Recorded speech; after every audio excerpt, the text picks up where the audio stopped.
Saya punya teman namanya Habib Mundir Musawa. Mungkin panjenengan tahu bahwa beliau itu yang punya majelis Rasulullah, itu yang khidmah di majelis Rasulullah. Sebelum meninggal beberapa bulan saya sempat duduk di rumahnya Habib Muhsin Al-Hamid. Waktu itu beliau tinggal di rumah Habib Muhsin berapa tahun sebelum meninggal itu. Kemudian beliau itu cerita bahwa beberapa saat yang lalu mengumpulkan kurang lebih 100.000 orang di Monas. Setelah acara itu usai, dalam hatinya ada perasaan bangga kepada Rasulullah. Bahasa Jawanya antanio banggane Kanjeng Nabi kali kula. Ngumpulno umate sakmene akene demi sholawat dan mengagungkan Rasulullah. Dan alangkah bangganya Rasulullah denganku dalam hatinya. Alangkah bangganya Rasulullah, bahagianya Rasulullah denganku. Setelah itu beliau itu tidur bermimpi. Dalam mimpinya beliau berjumpa dengan Rasulullah. Wajah beliau berseri-seri karena bahagia atas perkumpulan para pencinta Nabi Muhammad mengagungkan, memuliakan Rasulullah. Akhirnya melihat wajah yang berseri-seri terus, Habib Mundir bertanya kepada Rasulullah, "Ya Rasulullah, apakah kau bahagia dengan perkumpulanku tadi malam?"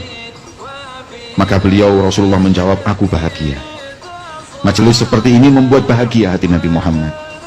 Kemudian Habib Mundir bertanya, "Ya Rasulullah, siapa yang paling membuatmu bahagia?" Dalam hati Habib Mundir tanya seperti itu, kepingin namanya disebut, karena beliau yang memegang kendali semuanya.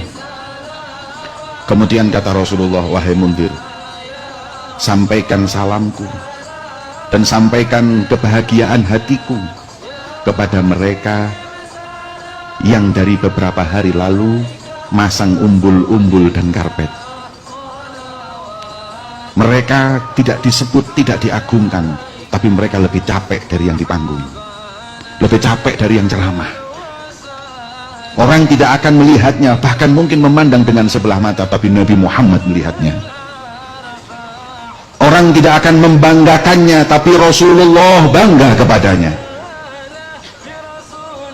Orang tidak akan mengagungkannya, tapi Nabi Muhammad mengagungkannya, bahkan menyebut nama mereka."